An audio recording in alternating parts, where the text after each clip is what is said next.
Today we talk about deck. This as an example. Yeah, this is my old deck for the bird. The longer the deck, the bigger radius they have to go when you do a turn. That is provided if the wheel is setting apart further.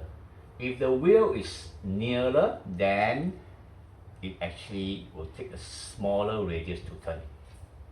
There's a problem. If you set them nearer, the chances of you stepping on outside the truck is higher.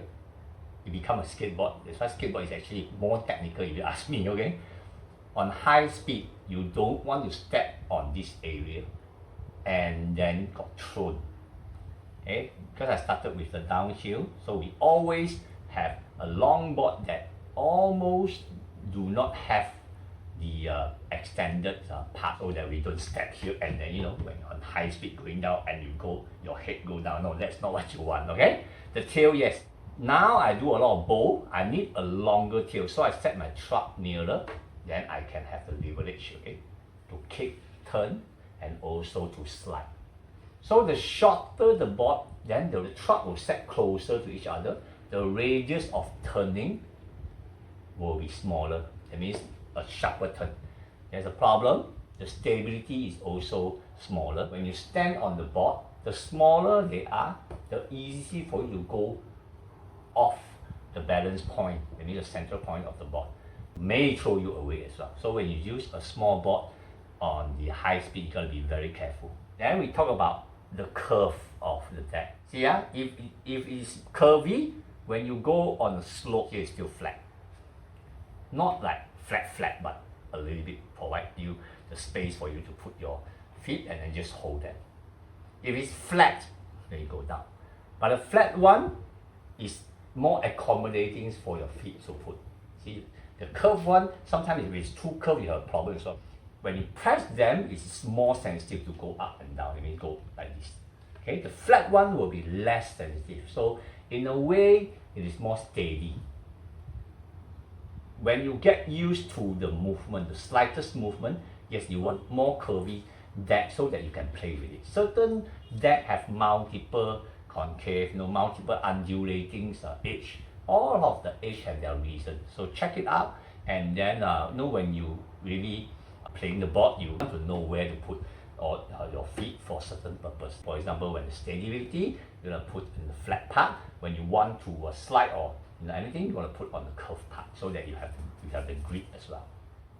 Next will be the kicktail. The smaller the kicktail, then you don't have place for you to put your feet. See, when you press, you can only press the center. So what's the advantage of it? The advantage is more steady. You won't make a mistake of pressing on one part when you go speed and you press on the side and then the whole thing shaking. Like this, you can only put your feet here, and when you no matter what force you use, you are actually pressing on the central part. Bigger. So you put your feet here, when you go fast, let's say your toe a little bit heavy, the whole deck is actually moving. So this is a disadvantage on stability, but it is also an advantage for you to make maneuver. Why? Because the bigger the kicktail, the more surface area you can play with. Like this one, when I want to slide, it's a bit not as easy. I need to use my toe to hold here to slide them, okay, or use a faster speed. But for that one, because my toe is still on the deck, so actually I can press and then turn the whole thing.